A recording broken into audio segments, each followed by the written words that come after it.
मानिक भगत वैराग।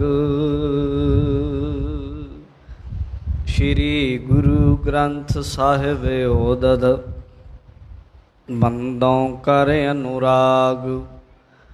एकंकारा सतगुरु जेह प्रसाद सच होए। वाहिगुरु जी की फतेह विघ्न विनाशन सोए। वाहिगुरु जी की फतेह विघ्न विनाशन सोए। सतनाम वाहिगुरु साहिब जी।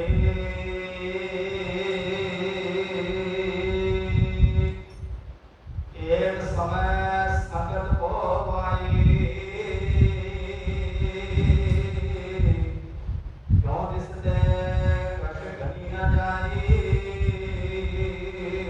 कई हजार नगर करतारा।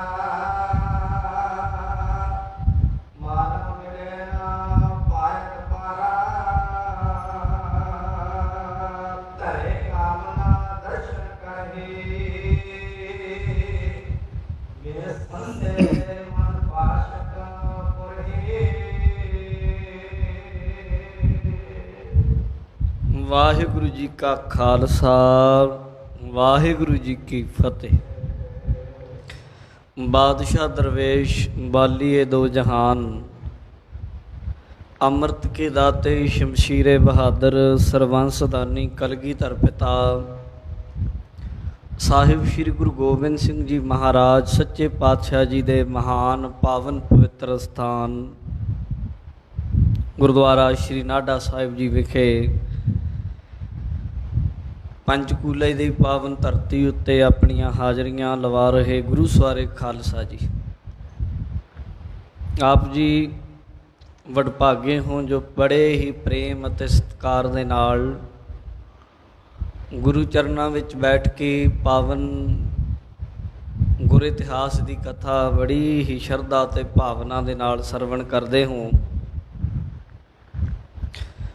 बड़ा अलौकिक आनंदमई इतिहास दीन दुनिया दे मालिक जाहर पीर जगत गुरु बाबा धन धन सतगुरु श्री गुरु नानक देव जी महाराज उन्हां दे जीवन दे कौतक सतगुरु श्री गुरु नानक देव महाराज जी ने जो करतारपुर साहिब की पावन धरती दे उत्ते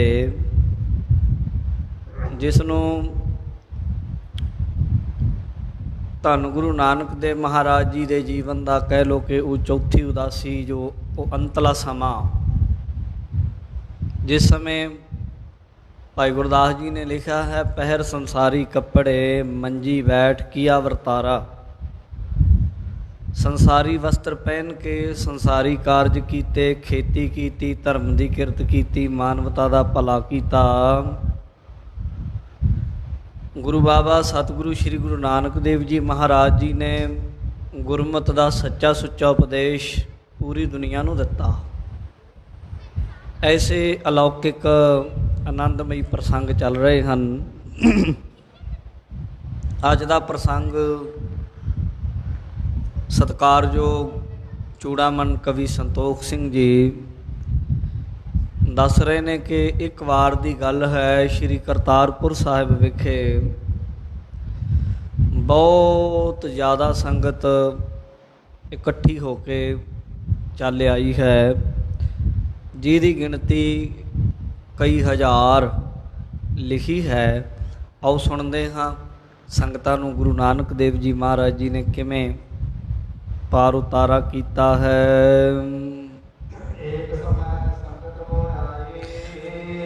एक बार की गल दस रहे हैं कि करतारपुर साहिब श्री गुरु नानक देव जी महाराज जी के दर्शनां नूं बहुत सारी संगत इकट्ठी होके आई है।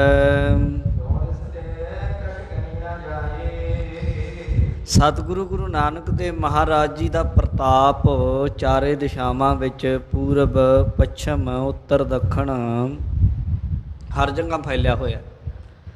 चारे दिशावां तो संगतां इकट्ठियां होके आईयां ਤੇ ਜੇ ਆਖੀਏ ਕਿ ਕਿੰਨੀ ਕੁ ਸੀ ਗਿਣਤੀ ਕੋਈ ਕਰੇ ਤੇ ਗਿਣਤੀ ਤੇ ਕੋਈ ਹੋ ਨਹੀਂ ਸਕਦੀ। ਹਜ਼ਾਰਾਂ ਦੇ ਹਿਸਾਬ ਨਾਲ ਸੰਗਤਾਂ ਆਈਆਂ ਹਨ।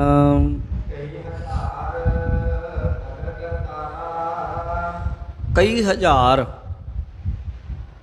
ਜਾਣੀ ਕਿੰਨੀ ਹੀ ਦੂਰ ਤੱਕ ਸੰਗਤਾਂ ਦੀਆਂ ਲਾਈਨਾਂ ਲੱਗੀਆਂ ਹੋਈਆਂ ਨੇ। ਦੂਰ ਦੁਰਾਡੇ ਤੋਂ ਸੰਗਤਾਂ ਆਈਆਂ ਹਨ ਕਰਤਾਰਪੁਰ ਸਾਹਿਬ ਵਿਖੇ। ਜਿੰਨੇ ਕੁ ਬੰਦੇ ਆਏ ਹਨ ਉਹਨਾਂ ਦੀ ਗਿਣਤੀ ਨਹੀਂ ਕੀਤੀ ਜਾ ਸਕਦੀ। ਤੇ ਜਿਹੜਾ ਵੀ ਕੋਈ ਸਿੱਖ ਗੁਰੂ ਨਾਨਕ ਮਹਾਰਾਜ ਜੀ ਦੇ ਦਰਸ਼ਨ ਕਰਦਾ ਹੈ, ਉਹਦੇ ਮਨ ਵਿੱਚ ਕੋਈ ਵੀ ਕਾਮਨਾ ਹੈ, ਕੋਈ ਵੀ ਭਾਵਨਾ ਹੈ ਜਾਂ ਕੋਈ ਵੀ ਇੱਛਾ ਲੈ ਕੇ ਆਉਂਦਾ ਹੈ,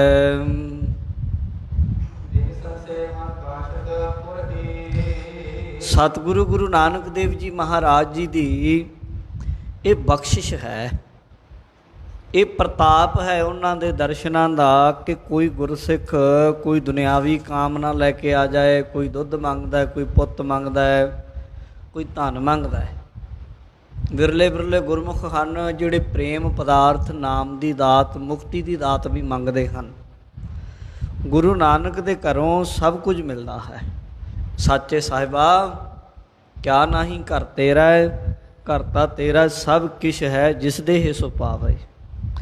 ਤਾਂ ਜਿਹੜਾ ਵੀ ਕੋਈ ਜੈਸੀ ਭਾਵਨਾ ਨਾਲ ਕਰਤਾਰਪੁਰ ਸਾਹਿਬ ਗੁਰੂ ਨਾਨਕ ਦੇਵ ਜੀ ਦੇ ਚਰਨਾਂ ਵਿੱਚ ਆਉਂਦਾ ਹੈ, ਬਿਨਾਂ ਦੇਰੀ ਤੋਂ, ਬਿਨਾਂ ਸੰਸ਼ੇ ਤੋਂ ਉਹਨਾਂ ਨੂੰ ਸਭ ਕੁਝ ਪ੍ਰਾਪਤ ਹੁੰਦਾ ਹੈ।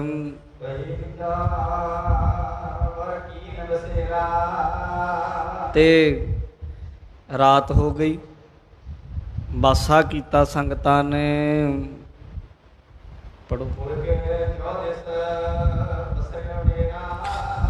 ਨਗਰ ਦੇ ਆਲੇ ਦੁਆਲੇ ਸਾਧ ਸੰਗਤ ਜੀ ਡੇਰਾ ਫੈਲਿਆ ਹੋਇਆ। ਹੁਣ ਕਈ ਹਜ਼ਾਰ ਸੰਗਤ ਆ ਜਾਣੀ ਕਰਤਾਰਪੁਰ ਸਾਹਿਬ ਦੀ ਧਰਤੀ ਦੇ ਉੱਤੇ। ਆਲੇ ਦੁਆਲੇ ਸੰਗਤਾਂ ਆਪੋ ਆਪਣੇ ਤੰਬੂ ਲਾ ਕੇ ਬੈਠੀਆਂ ਹਨ ਜੀ।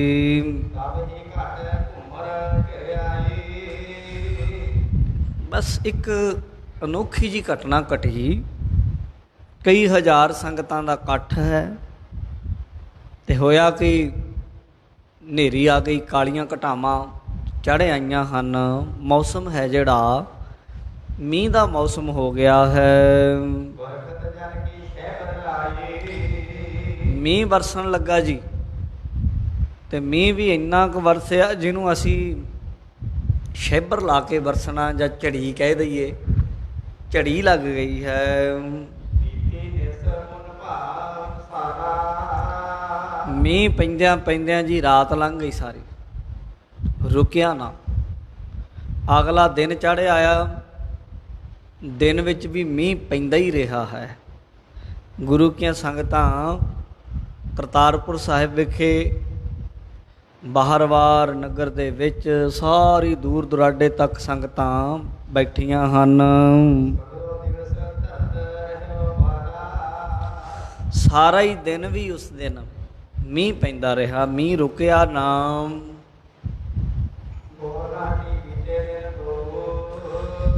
ਕਵੀ ਜੀ ਕਹਿੰਦੇ ਨੇ ਉਹ ਦਿਨ ਵੀ ਲੰਘ ਗਿਆ, ਅਗਲੀ ਰਾਤ ਆ ਗਈ, ਫੇਰ ਨਾ ਹਟਿਆ। ਅਗਲਾ ਦਿਨ ਫੇਰ ਆ ਗਿਆ, ਮੀਂਹ ਫੇਰ ਨਾ ਹਟਿਆ। 2 ਦਿਨ 2 ਰਾਤਾਂ ਲਗਾਤਾਰ ਮੀਂਹ ਪਈ ਗਿਆ ਹੈ। ਹੁਣ ਅੱਜ ਦੀ ਤਰ੍ਹਾਂ ਤੇ ਸਾਧ ਸੰਗਤ ਜੀ ਇੱਦਾਂ ਹੈ ਨਹੀਂ ਕਿ ਜਿਵੇਂ ਗੈਸ ਚੱਲਦੇ ਆ ਜਾਂ ਇੱਦਾਂ ਦੀਆਂ ਚੀਜ਼ਾਂ ਦੀ ਬੜੀ ਕਮੀ ਭਾਰੀ। ਉਹਨਾਂ ਟਾਈਮਾਂ ਦੇ ਵਿੱਚ ਤੇ ਲੱਕੜਾਂ ਦੇ ਨਾਲ ਇਹ ਪ੍ਰਸ਼ਾਦਾ ਪਾਣੀ ਤਿਆਰ ਹੁੰਦਾ, ਲੰਗਰ ਪਾਣੀ ਤਿਆਰ ਹੁੰਦਾ ਤੇ ਉਹਦੇ ਨਾਲ ਹੀ ਸੰਗਤ ਛਕਦੀ। ਤੇ ਹੋਇਆ ਕਿ ਲੱਕੜਾਂ ਗਿੱਲੀਆਂ ਹੋ ਗਈਆਂ, ਬਾਲਣ ਗਿੱਲਾ ਹੋ ਗਿਆ ਤੇ 2 ਦਿਨ ਲੰਘ ਗਏ, ਮੀਂਹ ਰੁਕਿਆ ਨਾ। ਤੇ ਮੀਂਹ ਨਾ ਰੁਕਣ ਕਾਰਨ ਲੰਗਰ ਬਣ ਨਾ ਸਕਿਆ। ਭੋਜਨ ਬਣਾਉਣ ਦਾ ਕੋਈ ਸਾਧ ਸੰਗਤ ਜੀ ਸਬੱਬ ਨਾ ਬਣ ਸਕਿਆ।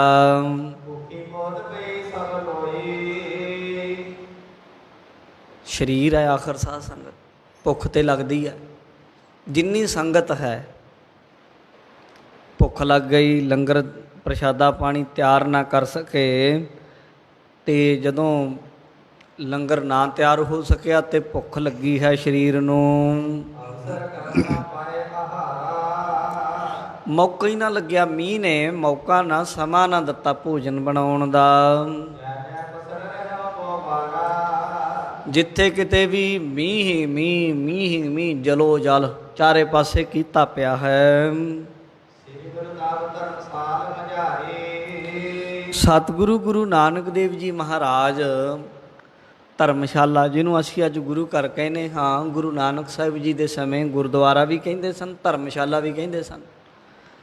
ਜਿੱਥੇ ਧਰਮ ਦਾ ਘਰ ਹੋਵੇ, ਜਿੱਥੇ ਧਰਮ ਸਿਖਾਇਆ ਜਾਏ, ਉਹਨੂੰ ਧਰਮਸ਼ਾਲਾ ਕਹਿੰਦੇ ਆ। ਸ਼ਾਲਾ ਸੰਸਕ੍ਰਿਤ ਦਾ ਸ਼ਬਦ ਹੈ, ਆਲਾ, ਆਲਾ ਕਹਿੰਦੇ ਘਰ ਨੂੰ ਕਹਿੰਦੇ ਜਿੱਥੇ ਧਰਮ ਦਾ ਘਰ ਹੋਏ। ਗੁਰਦੁਆਰੇ ਦਾ ਅਰਥ ਵੀ ਉਹੀ ਨਿਕਲਦਾ, ਜਿੱਥੇ ਗੁਰੂ ਦਾ ਦੁਆਰ ਹੋਏ, ਦਰਵਾਜ਼ਾ ਹੋਏ, ਜਿੱਥੇ ਜਾ ਕੇ ਗੁਰੂ ਦੇ ਰਾਹੀਂ ਗੁਰੂ ਦੀ ਸਿੱਖਿਆ ਪ੍ਰਾਪਤ ਕੀਤੀ ਜਾ ਸਕੇ। ਤਾਂ ਧਰਮਸ਼ਾਲਾ ਦੇ ਵਿੱਚ, ਗੁਰਦੁਆਰੇ ਦੇ ਵਿੱਚ, ਕਰਤਾਰਪੁਰ ਸਾਹਿਬ ਵਿਖੇ ਗੁਰੂ ਨਾਨਕ ਦੇਵ ਜੀ ਮਹਾਰਾਜ ਸੁਭਾਏਮਾਨ ਹਨ। ਗੁਰੂ ਜੀ ਬੈਠੇ ਹਨ। ਗੁਰੂ ਕੀਆਂ ਸੰਗਤਾਂ ਦੇਖੋ ਕਿੰਨੀਆਂ ਗੁਰੂ ਨਾਲ ਪਿਆਰ ਕਰਨ ਵਾਲੀਆਂ ਬੇਪਰਵਾਹ ਹਨ। ਲਾਪਰਵਾਹ ਨਹੀਂ, ਬੇਪਰਵਾਹ। ਬੇਪਰਵਾਹੀ ਵਿੱਚ ਬੈਠੇ, ਮੀਂਹ ਪੈਂਦਾ, ਗੁਰੂ ਮਹਾਰਾਜ ਗੁਰੂ ਨਾਨਕ ਦੇਵ ਜੀ ਸਤਿਗੁਰੂ ਜੀ ਬੈਠੇ ਹਨ। ਸੰਗਤਾਂ ਵੀ ਗੁਰੂ ਜੀ ਦੇ ਆਲੇ ਦੁਆਲੇ ਬੈਠੀਆਂ ਹਨ।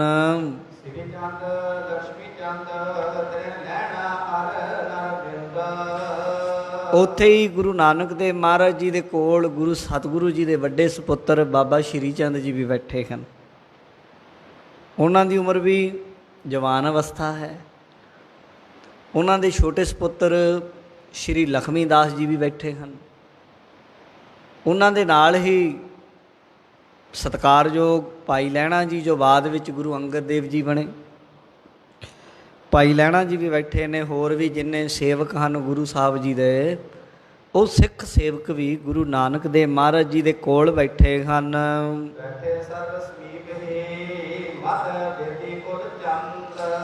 ਸਾਰੇ ਗੁਰਸਿੱਖ ਆਲੇ ਦੁਆਲੇ ਬੈਠੇ, ਸਤਿਗੁਰੂ ਗੁਰੂ ਨਾਨਕ ਦੇਵ ਮਹਾਰਾਜ ਜੀ ਵਿਚਕਾਰ ਬੈਠੇ ਹਨ। ਅੱਗੇ ਸਾਰੀਆਂ ਸੰਗਤਾਂ ਬੈਠੀਆਂ ਹਨ। ਅਤੇ ਮਾਨੋ ਕਿ ਗੁਰੂ ਨਾਨਕ ਦੇਵ ਮਹਾਰਾਜ ਜੀ ਦੇ ਕੋਲੋਂ ਉਹਨਾਂ ਨੂੰ ਸ਼ਾਂਤੀ ਮਿਲਦੀ ਹੋਵੇ, ਖੁਸ਼ੀ ਲੈ ਰਹੇ ਹਨ। ਹਾਂ, ਪਰ ਆਖਰ ਸਰੀਰ ਹੈ ਨਾ ਜੀ, ਸਰੀਰ ਹੈ ਜਿਹੜਾ, ਇਹਨੂੰ ਭੁੱਖ ਲੱਗਦੀ ਸਾਧ ਸੰਗਤ। ਸਰੀਰ ਹੈ ਜਿਹੜਾ, ਅੰਨਾ ਵਾਜ ਨਾ ਹੋਏ ਸੁਕਾਲ, ਅੰਨ ਤੋਂ ਬਿਨਾਂ ਇਹਨੂੰ ਸੁਕਾਲ ਜਣੀ ਸੰਤੁਸ਼ਟੀ ਨਹੀਂ ਮਿਲਦੀ ਹੈ। ਸਾਰੀ ਸੰਗਤ ਜਿਹੜੀ ਹੈ ਉਹਨੂੰ ਭੁੱਖ ਲੱਗ ਗਈ। ਕਈ ਗੁਰਸਿੱਖ ਤੇ ਹੁੰਦੇ ਹਨ ਜਿਹੜੇ ਸਾਧ ਸੰਗਤ ਜੀ ਭੁੱਖ ਦਾ ਦੁੱਖ ਵੀ ਕੱਟ ਲੈਂਦੇ, ਪਰ ਕਈ ਸੰਗਤ ਵਿੱਚ ਨਵੇਂ ਵੀ ਹੁੰਦੇ, ਕਈ ਬਜ਼ੁਰਗ ਵੀ ਹੁੰਦੇ, ਕਈ ਬੱਚੇ ਵੀ ਹੁੰਦੇ, ਜਿਨ੍ਹਾਂ ਤੋਂ ਭੁੱਖ ਸਹਾਰੀ ਨਹੀਂ ਜਾਂਦੀ ਹੈ। ਸੰਗਤ ਨੂੰ ਭੁੱਖਿਆਂ ਦੇਖਿਆ ਗੁਰੂ ਜੀ ਨੇ, ਔਰ ਇਹ ਵੀ ਵੇਖਿਆ ਕਿ ਲੰਗਰ ਦਾ ਮੀਂਹ ਕਰਕੇ ਕੋਈ ਪ੍ਰਬੰਧ ਨਹੀਂ ਹੋ ਪਾ ਰਿਹਾ, ਪਾਣੀ ਹੀ ਪਾਣੀ ਚਾਰੇ ਪਾਸੇ ਹੈ। ਸਤਿਗੁਰੂ ਸ਼੍ਰੀ ਗੁਰੂ ਨਾਨਕ ਦੇਵ ਮਹਾਰਾਜ ਜੀ ਮਨੁੱਖਤਾ ਦੀਆਂ ਪੀੜਾਂ ਨੂੰ ਦੂਰ ਕਰਨ ਵਾਲੇ, ਦੁਨੀਆ ਦੀ ਮਨ ਦੀ ਭਾਵਨਾ ਨੂੰ ਜਾਣਨ ਵਾਲੇ ਸਤਿਗੁਰੂ, ਸਭਨਾਂ ਦੇ ਦਿਲਾਂ ਦੀ ਜਾਣਨ ਵਾਲੇ ਗਰੀਬ ਨਵਾਜ਼ ਪਾਤਸ਼ਾਹ ਨੇ ਦੇਖਿਆ ਕਿ ਸਾਰੀ ਸੰਗਤ ਇਸ ਵਕਤ ਭੁੱਖੀ ਹੈ, ਇਹਨਾਂ ਨੂੰ ਭੋਜਨ 2-3 ਦਿਨ ਤੋਂ ਨਹੀਂ ਮਿਲਿਆ।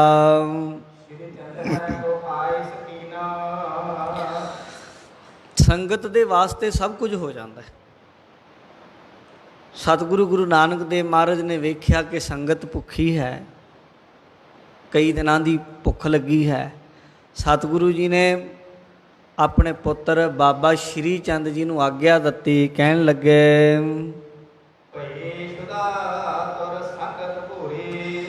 ਕਹਿੰਦੇ ਸ਼੍ਰੀ ਚੰਦ ਬੇਟਾ, ਗੁਰੂ ਕੀ ਸੰਗਤ ਨੂੰ ਭੁੱਖ ਲੱਗੀ ਹੈ, ਸੰਗਤ ਭੋਜਨ ਛਕੇ ਬਿਨਾਂ ਕਈ ਦਿਨ ਹੋ ਗਏ ਰਹਿ ਰਹੀ ਹੈ।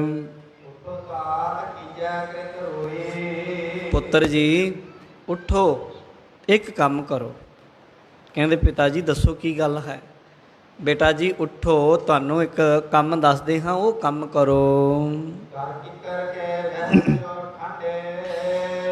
ਕਹਿੰਦੇ ਜੀ ਕੀ। ਗੁਰੂ ਨਾਨਕ ਦੇਵ ਜੀ ਮਹਾਰਾਜ ਕਹਿੰਦੇ ਅੱਜ ਉਹ ਵਿਹੜੇ ਦੇ ਵਿੱਚ ਕਿੱਕਰ ਦਾ ਦਰਖਤ ਲੱਗਿਆ, ਕਿੱਕਰ ਦਾ। ਕਹਿੰਦੇ ਜੀ ਹਾਂ।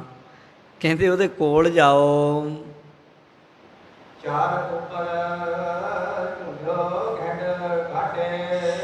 ਕਹਿੰਦੇ ਜੀ ਫਿਰ ਕੀ ਕਰਾਂ। ਗੁਰੂ ਜੀ ਕਹਿੰਦੇ ਕਿੱਕਰ ਉੱਤੇ ਜਾਓ, ਕਿੱਕਰ ਦੇ ਉੱਤੇ ਚੜ੍ਹ ਕੇ ਟਾਹਣੇ ਨੂੰ ਹਿਲਾਓ। ਕਹਿੰਦੇ ਜੀ ਫਿਰ। ਗੁਰੂ ਜੀ ਕਹਿੰਦੇ ਕਿੱਕਰ ਦੇ ਉੱਤੇ ਟਾਹਣੇ ਨੂੰ ਹਿਲਾਓਗੇ ਤੇ ਉੱਤੋਂ ਮਠਿਆਈਆਂ ਡਿੱਗਣੀਆਂ ਨੇ। ਗੁਰੂ ਨਾਨਕ ਦੇਵ ਜੀ ਨੇ ਆਖੀ ਇਹ ਗੱਲ।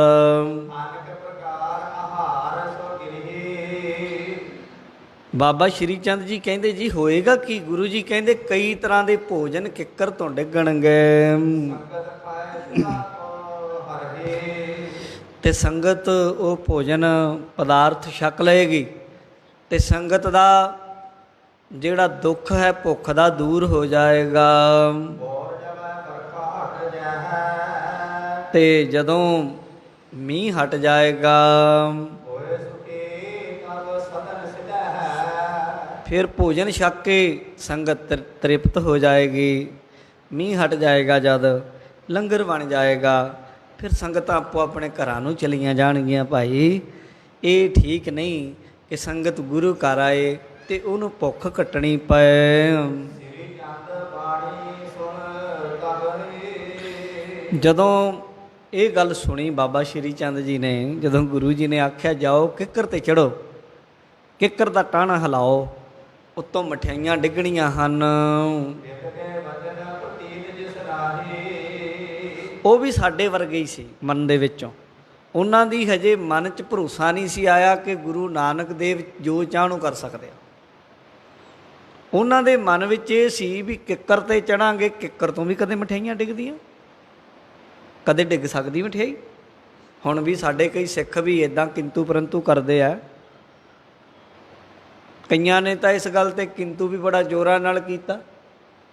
ਕਹਿੰਦੇ ਲਓ ਜੀ ਕਿੱਕਰਾਂ ਤੋਂ ਮਠਿਆਈਆਂ ਕਿਵੇਂ ਡਿੱਗ ਜਾਣਗੀਆਂ, ਹੁਣ ਡਿੱਗ ਕੇ ਦਿਖਾਓ। ਦੇਖੋ ਹਾਲਾਤ ਕੈਸੇ ਸਨ। 3 ਦਿਨ ਭੁੱਖੇ ਭਾਣੇ ਰਹੇ, ਛਕਿਆ ਕੁਝ ਨਾ। ਤੇ ਤੁਸੀਂ ਤੇ ਖਾ ਕੇ 36 ਤਰ੍ਹਾਂ ਦੇ ਭੋਜਨ ਪਦਾਰਥ ਤੇ ਮਾਰ ਕੇ ਡਕਾਰਾਂ ਤੇ ਪੀ ਕੇ ਉੱਤੋਂ ਬਦਾਮਾਂ ਵਾਲਾ ਦੁੱਧ ਬੈਠ ਕੇ ਸਟੇਜ ਤੇ ਫੜ ਕੇ ਮਹਿਕ ਕਹਿਣ ਲੱਗ ਜਾਂਦੇ ਅਸੀਂ ਨਹੀਂ ਮੰਨਦੇ ਮਠਿਆਈਆਂ ਡਿੱਗਣਗੀਆਂ। ਤੁਹਾਡੇ ਲਈ ਡਿੱਗ ਵੀ ਨਹੀਂ ਸਕਦੀਆਂ। ਤੁਹਾਨੂੰ ਤੇ ਦੇਈ ਇੰਨਾ ਕੁਝ ਵਾਹਿਗੁਰੂ ਨੇ ਦਿੱਤਾ ਕਿ ਤੁਸੀਂ ਤੇ ਨਾਸ਼ੁਕਰੇ ਹੋ ਗਏ। ਜੇਕਰ ਕਦੇ ਐਸੀ ਹਾਲਤ ਬਣ ਜਾਏ, ਭੁੱਖੇ ਹੋਵੋ ਤੇ ਸੰਗਤ ਗੁਰੂ ਨੂੰ ਆਖੇ ਕਿ ਮਹਾਰਾਜ ਜੀ ਭੁੱਖੇ ਮਰ ਰਹੇ ਹਾਂ, ਤੇ ਗੁਰੂ ਕਿਰਪਾ ਕਰੇ, ਤਰਸ ਕਰੇ, ਤੇ ਕਿੱਕਰਾਂ ਤੋਂ ਮਠਿਆਈਆਂ ਗੁਰੂ ਅੱਜ ਵੀ ਝਾੜ ਸਕਦਾ। ਸਾਧ ਸੰਗਤ ਬੋਲੋ ਸਤਨਾਮ ਸ਼੍ਰੀ ਵਾਹਿਗੁਰੂ। ਅਸੀਂ ਗੁਰੂ ਕੇ ਸਿੱਖਾਂ, ਸਾਡੀ ਸੋਚ ਭਾਈ ਲਹਿਣੇ ਵਾਲੀ ਹੋਣੀ ਚਾਹੀਦੀ, ਬਾਬੇ ਸ਼੍ਰੀ ਚੰਦ ਵਾਲੀ ਨਹੀਂ। ਬਾਬਾ ਸ਼੍ਰੀ ਚੰਦ ਕਹਿੰਦਾ ਵੀ ਮੈਂ ਨਹੀਂ ਮੰਨਦਾ ਕਿੱਕਰ ਤੋਂ ਮਠਿਆਈ ਡਿੱਗ ਜਾਊ। ਉਹਨਾਂ ਇਹ ਗੱਲ ਮੰਨੀ ਵੀ ਨਹੀਂ, ਉਹਨਾਂ ਦੀ ਬੁੱਧੀ ਨੇ, ਕਿਉਂਕਿ ਉਹ ਕਹਿੰਦੇ ਤਰਕ ਕਹਿੰਦੀ ਆ। ਤਰਕ ਦੇ ਅਨੁਸਾਰ ਜਿੰਨਾ ਕੁ ਮੇਰਾ ਗਿਆਨ ਹੈ, ਕਹਿੰਦੇ ਉਹਦੇ ਅਨੁਸਾਰ ਕਿੱਕਰ ਤੋਂ ਮਠਿਆਈ ਕਿਵੇਂ ਡਿੱਗੇਗੀ। ਪਰ ਭਾਈ ਲਹਿਣੇ ਨੂੰ ਜਦੋਂ ਆਖਿਆ ਭਾਈ ਲਹਿਣਾ ਜੀ ਜਾ ਚੜ੍ਹੇ ਕਿੱਕਰ 'ਤੇ, ਉਹਨਾਂ ਨੂੰ ਵੀ ਕਿਹਾ ਗਿਆ ਤੁਹਾਨੂੰ ਨਹੀਂ ਪਤਾ ਕਿ ਕਿੱਕਰ ਤੋਂ ਕਦੇ ਮਠਿਆਈ ਨਹੀਂ ਡਿੱਗਦੀ, ਤੁਸੀਂ ਕਾਹਤੋਂ ਚੜ੍ਹ ਰਹੇ ਉੱਤੇ। ਉਹਨਾਂ ਆਖਿਆ ਮੈਨੂੰ ਨਹੀਂ ਪਤਾ ਕਿੱਕਰ ਤੋਂ ਡਿੱਗੇ ਮਠਿਆਈ ਕਿ ਕੰਡੇ ਕਿ ਤੁੱਕੇ ਕਿ ਪੱਤੇ, ਭਾਵੇਂ ਮੈਂ ਡਿੱਗ ਜਾ, ਬਸ ਮੈਂ ਤੇ ਉਹ ਕੰਮ ਕਰਨਾ ਜੋ ਮੇਰੇ ਬਾਬੇ ਨਾਨਕ ਨੇ ਆਖਿਆ ਕਿ ਜਾ ਕਿੱਕਰ ਤੇ ਚੜ੍ਹ ਤੇ ਟਾਹਣਾ ਹਿਲਾਈ ਜਾ। ਮੈਂ ਆਪਣਾ ਕੰਮ ਕਰਨਾ, ਬਾਬਾ ਨਾਨਕ ਆਪਣਾ ਕੰਮ ਕਰੀ ਜਾਏ। ਇਹ ਹੈ ਸ਼ਰਧਾਲੂ ਦੀ, ਇਹ ਹੈ ਗੁਰਸਿੱਖ ਦੀ ਅਵਸਥਾ। ਸਾਡੇ ਵਰਗੇ ਅੱਜ ਤਰਕਾਂ ਦੇ ਟੋਕਰੇ ਚੁੱਕੀ ਫਿਰਦੇ ਤੇ ਸਾਡੇ ਨਾਲ ਤਦੇ ਸਾਧ ਸੰਗਤ ਕੋਈ ਕਲਾ ਵਰਤਦੀ ਨਹੀਂ, ਜੀਵਨ ਸੁੱਕਿਆ ਪਿਆ। ਚਲੋ ਵਿਚਾਰ। ਕਹਿੰਦੇ ਗੁਰੂ ਨਾਨਕ ਦੇਵ ਜੀ ਨੇ ਬਾਬਾ ਸ਼੍ਰੀ ਚੰਦ ਜੀ ਆਪਣੇ ਵੱਡੇ ਪੁੱਤਰ ਨੂੰ ਆਖਿਆ ਪੁੱਤਰ ਜੀ ਤੁਸੀਂ ਕਿੱਕਰ ਉੱਤੇ ਚੜ੍ਹੋ ਤੇ ਜਾ ਕੇ ਕਿੱਕਰ ਦਾ ਟਾਹਣਾ ਹਿਲਾਓ।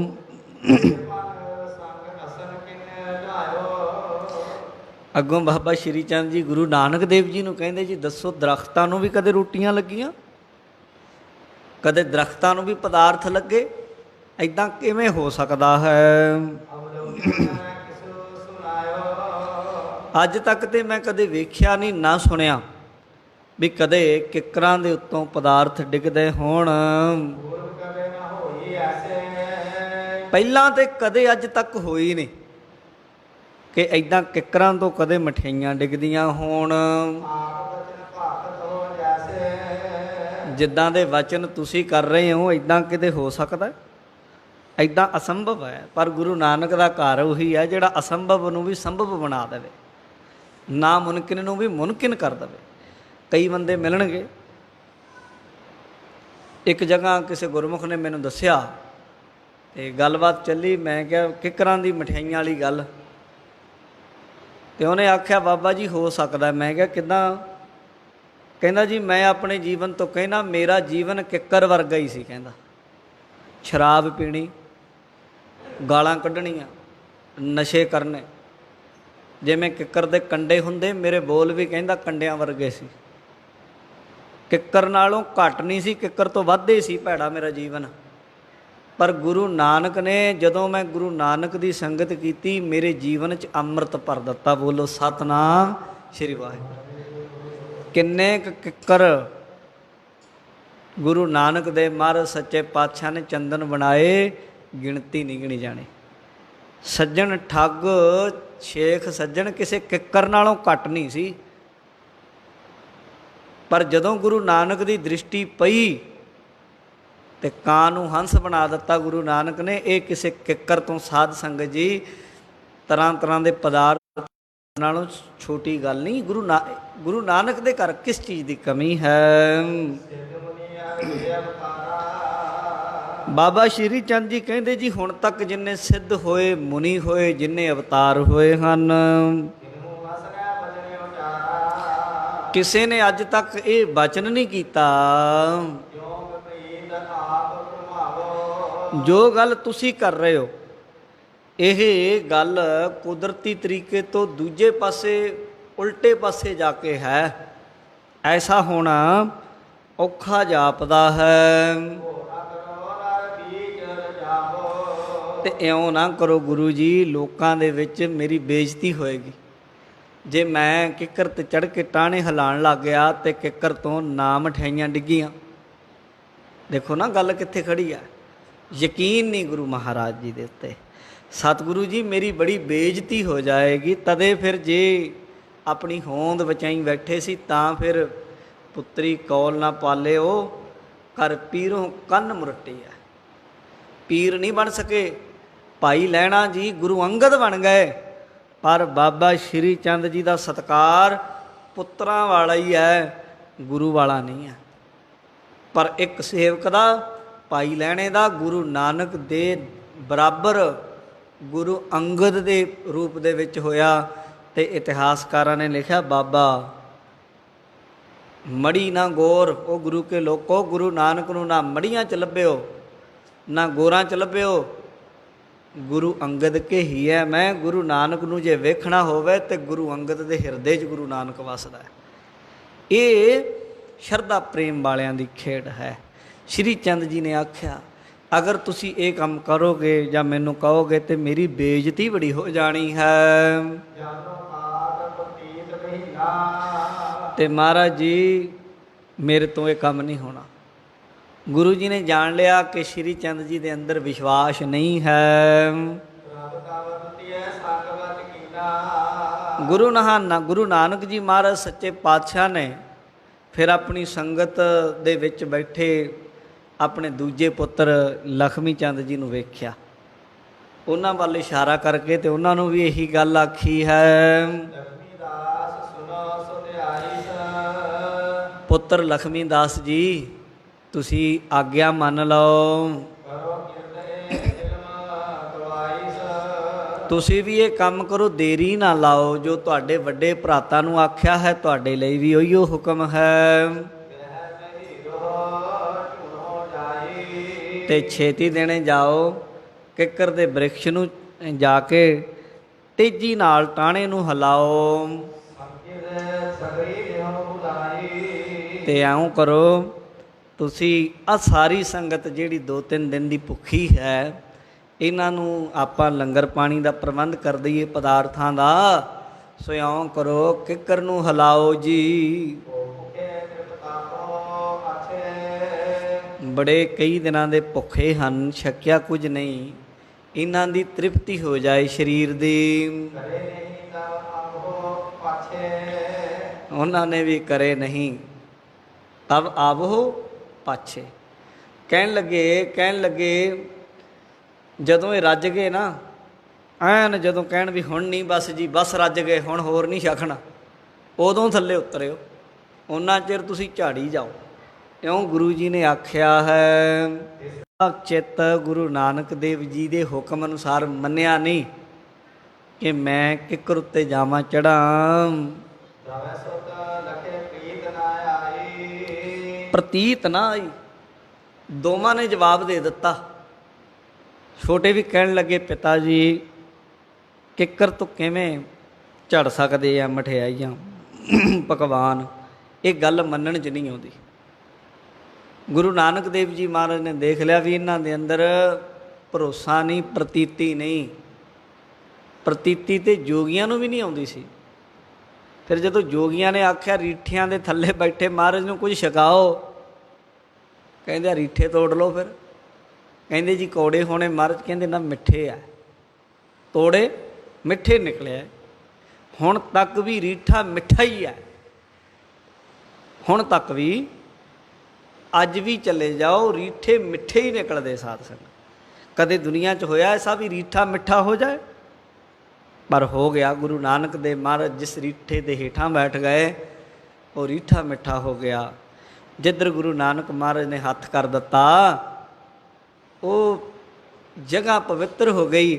ਜਿੱਥੇ ਮੇਰੇ ਸਤਿਗੁਰੂ ਗੁਰੂ ਨਾਨਕ ਦੇਵ ਜੀ ਬੈਠੇ ਤੇ ਭਾਈ ਗੁਰਦਾਸ ਜੀ ਕਹਿੰਦੇ ਜਿੱਥੇ ਬਾਬਾ ਪੈਰ ਧਰੇ ਪੂਜਾ ਆਸਣ ਥਾਪਣ ਸੋਆ।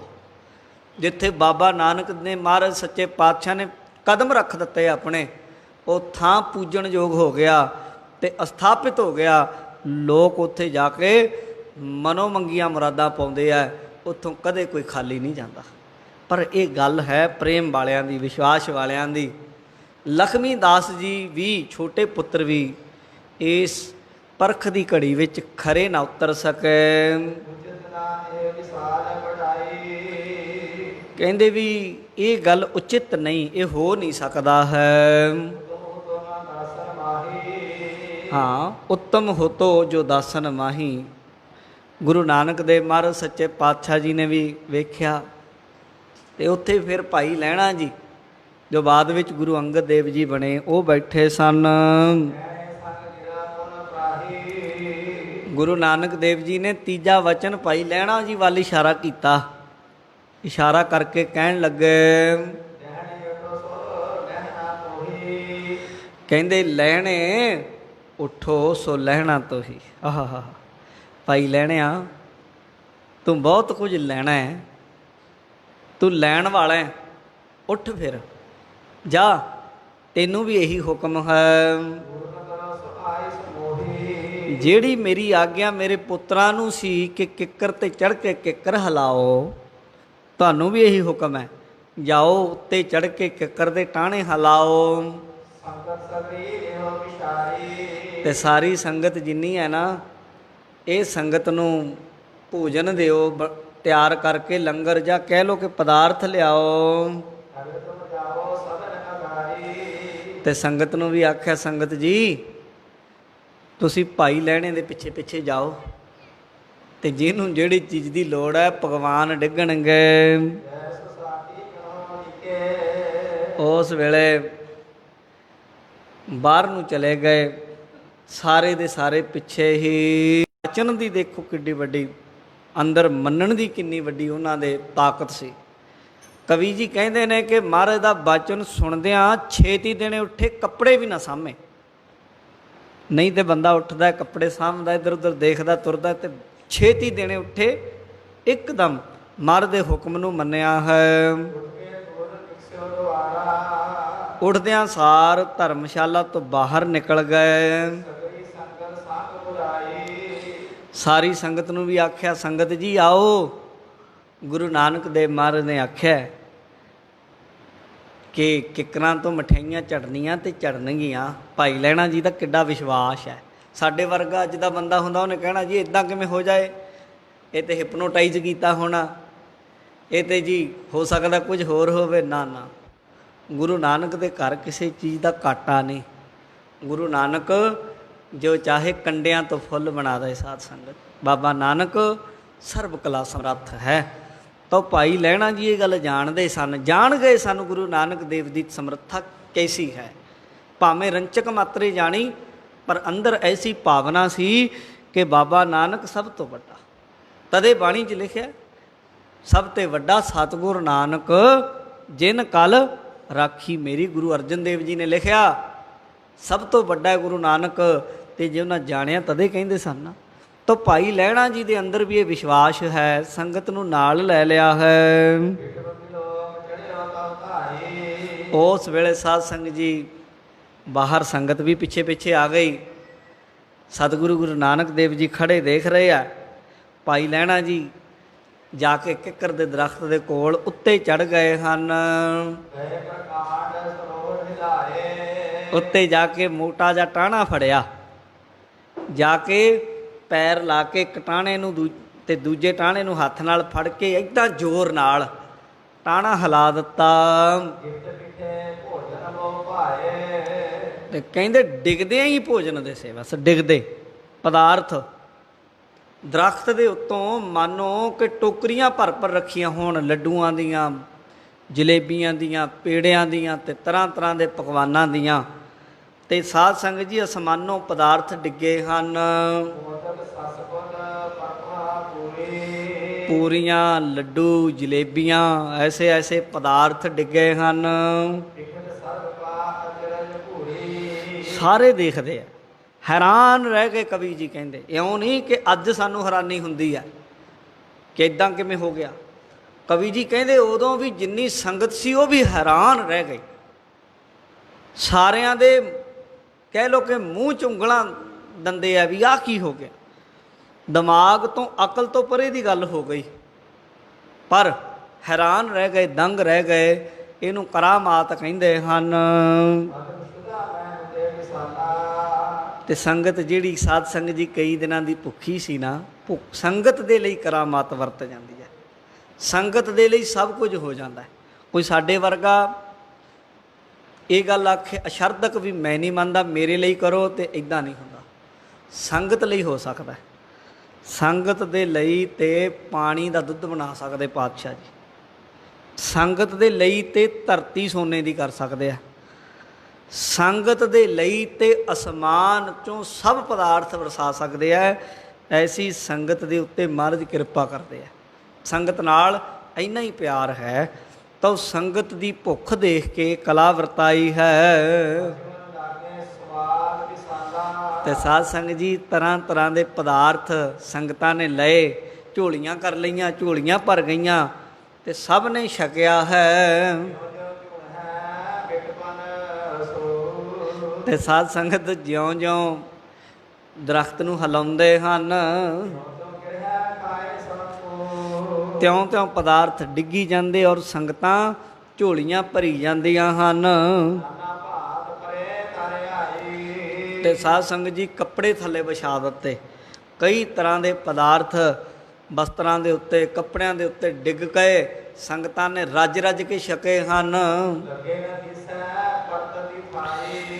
ਪਰ ਇੱਕ ਗੱਲ ਹੋਈ, ਦਰਖਤ ਨੂੰ ਲੱਗੇ ਨਹੀਂ ਸੀ ਹੋਏ। ਕਵੀ ਜੀ ਕਹਿੰਦੇ ਲੱਗੇ ਨਹੀਂ, ਕਿੱਕਰ ਨੂੰ ਲੱਡੂ ਲੱਗਦੇ ਵੀ ਨਹੀਂ ਹੁੰਦੇ। ਫਿਰ ਕਵੀ ਜੀ ਕਹਿੰਦੇ ਲੱਗੇ ਨਹੀਂ ਦੀਂਦੇ ਪਰ ਡਿੱਗਦੇ ਦਿਖਦੇ ਆ। ਬਸ ਗੱਲ ਆ ਹੈ ਜਿਹੜੀ ਸਾਡੇ ਬੰਦਿਆਂ ਨੂੰ ਸਮਝ ਨਹੀਂ ਲੱਗਦੀ। ਕਦੋਂ ਕਵੀ ਜੀ ਕਹਿੰਦੇ ਆ, ਕਈ ਕਹਿੰਦੇ ਜੀ ਕਿਵੇਂ ਲੱਗ ਸਕਦੇ ਆ ਜੀ ਕਿੱਕਰਾਂ ਨੂੰ ਲੱਡੂ। ਇਹ ਤੇ ਆਪ ਕਹਿੰਦੇ ਕਿੱਕਰਾਂ ਨੂੰ ਨਹੀਂ ਲੱਗੇ, ਗੁਰੂ ਨਾਨਕ ਨੇ ਵਰਸਾਏ ਹੈ। ਕਿ ਗੁਰੂ ਨਾਨਕ ਤੇ ਖੰਡਾਂ ਬ੍ਰਹਮੰਡਾਂ ਦੇ ਮਾਲਕ ਹੈ। ਸਾਧ ਸੰਗਤ ਜੋ ਮਰਜ਼ੀ ਕਰੀ ਜਾਣ। ਕਹਿੰਦੇ ਸੰਗਤ ਨੂੰ ਉੱਤੇ ਤੇ ਕਿੱਕਰੇ ਦਿਖਦੀ ਹੈ, ਬਸ ਕਿੱਕਰ ਤੋਂ ਔਰ ਥੱਲੇ ਵਿਛੇ ਕੱਪੜਿਆਂ ਤੱਕ ਉੱਤੋਂ ਐ ਜਿਵੇਂ ਮੀਂਹ ਦੇ ਵਿੱਚੋਂ, ਅਸਮਾਨ ਦੇ ਵਿੱਚੋਂ ਆਪਾਂ ਨੂੰ ਕਿਤੇ ਜਿਹੜੇ ਪਾਣੀ ਦੇ ਇਹ ਬੂੰਦਾਂ ਨੇ ਕਿਤੇ ਲੱਗੀਆਂ ਥੋੜ੍ਹਾ ਦਿਖਦੀਆਂ ਨੇ, ਬਸ ਬੂੰਦਾਂ ਪੈਂਦੀਆਂ ਡਿੱਗਦੀਆਂ ਹੀ ਦਿਸਦੀਆਂ ਨੇ ਸਾਨੂੰ। ਇਉਂ ਪਦਾਰਥ ਕਿੱਕਰਾਂ ਨੂੰ ਲੱਗੇ ਨਹੀਂ ਦਿਸੇ, ਸਿਰਫ ਪਦਾਰਥ ਵਸਤਰਾਂ ਦੇ ਉੱਤੇ ਜਿਹੜੀਆਂ ਥੱਲੇ ਚਾਦਰਾਂ ਸੀ ਉਹਨਾਂ ਦੇ ਉੱਤੇ ਡਿੱਗਦੇ ਦਿਸੇ ਹਨ। ਕਵੀ ਜੀ ਕਹਿੰਦੇ ਹੈਰਾਨੀ ਵਾਲੀ ਗੱਲ ਸੀ, ਇਹ ਬੜੀ ਵੱਡੀ ਖੇਡ ਸੀ ਤੇ ਕਿਸੇ ਤੋਂ ਵੀ ਗੁਰੂ ਨਾਨਕ ਦੀ ਇਹ ਖੇਡ ਜਾਣੀ ਨਾ ਗਈ ਵੀ ਕਿਵੇਂ ਹੋਇਆ। ਅੱਜ ਅਸੀਂ ਜਾਣਨਾ ਚਾਹੁੰਦੇ ਹਾਂ, ਅੱਜ ਅਸੀਂ ਅੰਤ ਪਾਉਣਾ ਚਾਹੁੰਦੇ ਹਾਂ, ਤੇ ਜਦੋਂ ਸਾਡੇ ਵਰਗੇ ਬੰਦਿਆਂ ਦੀ ਬੁੱਧੀ ਉੱਥੇ ਤੱਕ ਪਹੁੰਚਦੀ ਨਹੀਂ, ਅਸੀਂ ਕਹਿੰਦੇ ਇਦਾਂ ਹੋ ਨਹੀਂ ਸਕਦਾ।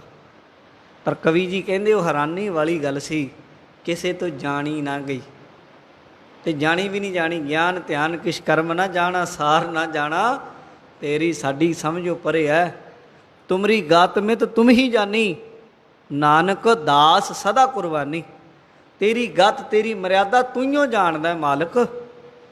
ਦਾਸ ਸੇਵਕ ਮਰਿਆਦਾ ਨੂੰ ਜਾਣਨ ਦੇ ਲਈ, ਉਹ ਤੇਰੀ ਤਾਕਤ ਨੂੰ ਜਾਣਨ ਲਈ ਨਹੀਂ ਬੈਠਾ ਵੀ ਮੈਂ ਜਾਣ ਲਵਾਂ ਤਾਂ ਪਾ ਲਵਾਂ।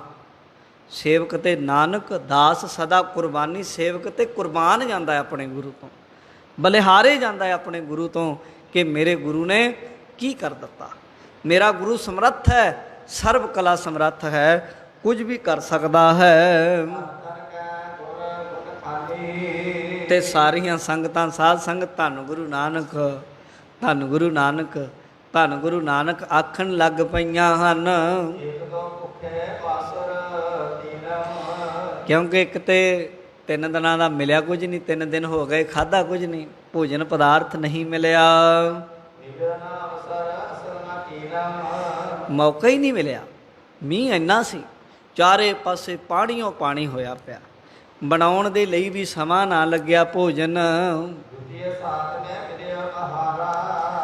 ਪਹਿਲੇ ਤੇ 3 ਦਿਨਾਂ ਦੇ ਭੁੱਖੇ, ਦੂਜਾ ਮਿਲਿਆ ਵੀ ਪਕਵਾਨ, ਲੱਡੂ, ਜਲੇਬੀਆਂ, ਪੂਰੀਆਂ ਤੇ ਹੋਰ ਕਈ ਤਰ੍ਹਾਂ ਦੇ ਪਦਾਰਥ ਬੜੇ ਸਵਾਦੀ ਮਿਲ ਗਏ ਸੰਗਤਾਂ ਨੂੰ।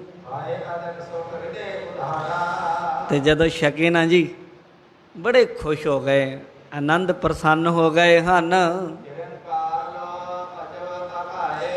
ਕਿੰਨਾ ਹੀ ਸਮਾਂ ਸਾਧ ਸੰਗਤ ਜੀ, ਕਈ ਹਜ਼ਾਰ ਸੰਗਤ ਸੀ, ਸਭਨਾਂ ਨੇ ਛਕਿਆ, ਛਕ ਕੇ ਤ੍ਰਿਪਤ ਹੋ ਗਏ, ਰੱਜ ਗਏ ਹਨ। ਤੇ ਜਦੋਂ ਐਨ ਰੱਜ ਗਏ ਨਾ ਜੀ, ਉਸ ਵੇਲੇ ਜਿਹੜੇ ਮੁਖੀਏ ਸਿੱਖ ਸਨ ਉਹਨਾਂ ਨੇ ਫਿਰ ਸੰਗਤਾਂ ਨੂੰ ਆਖਿਆ, ਭਾਈ ਹੁਣ ਆਪਾਂ ਛਕ ਲਿਆ, ਸਭ ਆਓ ਗੁਰੂ ਜੀ ਦੀ ਸੰਗਤ ਕਰੀਏ, ਬੈਠਦੇ ਹਾਂ। ਤੇ ਜਦੋਂ ਸਾਰੀ ਸੰਗਤ ਰੱਜ ਗਈ, ਸੇਵਾਦਾਰ ਨੇ ਭਾਈ ਲਹਿਣੇ ਨੂੰ ਵੀ ਆਖਿਆ, ਮੁਖੀਏ ਸੰਗਤਾਂ ਦੇ ਵਿੱਚੋਂ ਆਏ ਸੀ ਜਿਹੜੇ ਆਗੂ, ਭਾਈ ਲਹਿਣਾ ਜੀ ਬਸ ਹੁਣ ਰੁਕ ਜਾ। ਹੁਣ ਸਾਰੀ ਸੰਗਤ ਤ੍ਰਿਪਤ ਹੋ ਗਈ ਹੈ। ਭਾਈ ਲਹਿਣਾ ਜੀ ਟਾਹਣੇ ਤੋਂ ਉਤਰ ਆਏ ਥੱਲੇ, ਦਰਖਤ ਤੋਂ ਥੱਲੇ ਉਤਰ ਆਏ ਹਨ। ਤੇ ਕਹਿੰਦੇ ਸੰਗਤ ਪਤਾ ਕਿੰਨੀ, ਕਹਿੰਦੇ 24,000 ਸੀ, 20 ਤੇ 4 24,000, ਇੰਨੀ ਸੰਗਤ ਸੀ। ਸਾਰਿਆਂ ਨੂੰ ਭੋਜਨ ਮਿਲਿਆ, ਪਦਾਰਥ ਮਿਲੇ, ਕੋਈ ਵੀ ਭੁੱਖਾ ਨਾ ਰਿਹਾ, ਸਭਨਾਂ ਨੇ ਰੱਜ ਕੇ ਛਕਿਆ ਹੈ। ਸੰਗਤ ਜਿੰਨੀ ਵੀ ਸੀ ਆਈ ਹੋਈ, ਉਹਨਾਂ ਦੇ ਅੱਗੇ ਅੱਗੇ ਭਾਈ ਲਹਿਣਾ ਜੀ ਆ ਗਏ, ਆਪ ਜੀ ਅੱਗੇ ਚੱਲ ਪਏ, ਸੰਗਤ ਪਿੱਛੇ ਪਿੱਛੇ। ਤੇ ਜਿੱਥੇ ਗੁਰੂ ਨਾਨਕ ਦੇਵ ਪਾਤਸ਼ਾਹ ਜੀ ਖੜੇ ਹਨ, ਸੰਗਤਾਂ ਉੱਥੇ ਆ ਗਈਆਂ ਹਨ। ਤੇ ਭਾਈ ਲਹਿਣਾ ਜੀ ਨਾ ਇਹ ਸਭ ਕੁਝ ਵੇਖ ਕੇ ਹੈਰਾਨ ਰਹਿ ਗਏ। ਸਾਰੀਆਂ ਸੰਗਤਾਂ ਹੀ ਅਸ਼-ਅਸ਼ ਕਰ ਉੱਠੀਆਂ, ਐਸਾ ਕੌਤਕ। ਤੇ ਭਾਈ ਲਹਿਣਾ ਜੀ ਗੁਰੂ ਨਾਨਕ ਦੇਵ ਮਹਾਰਾਜ ਜੀ ਦੇ ਅੱਗੇ ਆ ਕੇ, ਜਿਵੇਂ ਲੱਕੜੀ ਨਹੀਂ ਰੱਖੀ ਦੀ, ਡੰਡਾ ਸੱਟੀ ਦਾ ਲੰਮਾ, ਡੰਡੌਤ, ਡੰਡੇ ਦੀ ਤਰ੍ਹਾਂ ਲੰਮਾ, ਦੰਡਵਤ ਉਹਨੂੰ ਕਹਿੰਦੇ ਆ, ਲੰਮਾ ਪੈ ਕੇ ਗੁਰੂ ਨਾਨਕ ਦੇ ਚਰਨਾਂ ਤੇ ਮੱਥਾ ਟੇਕਿਆ, ਸਿਰ ਝੁਕਾਇਆ ਹੈ। ਬੜੀ ਨਿਮਰਤਾ 'ਚ ਆ ਗਏ, ਪ੍ਰੇਮ ਹਿਰਦੇ ਵਿੱਚ ਵਸ ਗਿਆ, ਅੰਦਰਲਾ ਗਦਗਦ ਹੋ ਉੱਠਿਆ ਹੈ। ਐਸੀ ਖੇਡ ਵਰਤੀ, ਕਹਿੰਦੇ ਅੱਜ ਪਹਿਲੀ ਵਾਰ ਐਸਾ ਅਹਿਸਾਸ ਹੋਇਆ ਕਿ ਅੰਦਰ ਕੁਝ ਸ਼ਕਤੀਆਂ ਆ ਗਈਆਂ। ਬੋਲੋ ਸਤਨਾਮ ਸ਼੍ਰੀ ਵਾਹਿਗੁਰੂ। ਸ਼ਕਤੀਆਂ, ਤਾਕਤਾਂ ਗੁਰੂ ਨਾਨਕ ਦੇ ਖਜ਼ਾਨੇ 'ਚੋਂ ਕੁਝ ਕਿਣਕਾ ਹਿੱਸਾ ਮਿਲਿਆ ਹੈ। ਹਰ ਨਾਈ। ਕਹਿੰਦੇ ਅੰਦਰ ਜਿਵੇਂ ਚੜ੍ਹਦੇ ਸੂਰਜ ਦੀ ਲਾਲੀ ਹੁੰਦੀ ਹੈ ਨਾ, ਇਉਂ ਅੰਦਰ ਰੌਸ਼ਨੀ ਹੋਈ, ਪ੍ਰਕਾਸ਼ ਹੋਇਆ ਹੈ। ਸੰਗਤ ਪਾਈ ਨ ਪਈ ਵਿਚਾਰੀ।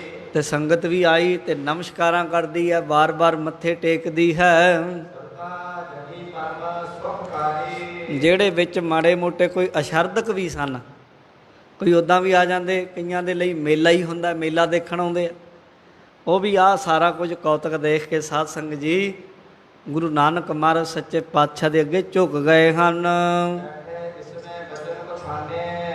ਬੈਠ ਗਏ। ਫਿਰ ਤਾਂ ਹੁਣ ਤੇ ਹੈਰਾਨ ਹੋ ਗਏ ਤੇ ਬਚਨ ਕਰਨ ਲੱਗ ਪਏ ਹਨ।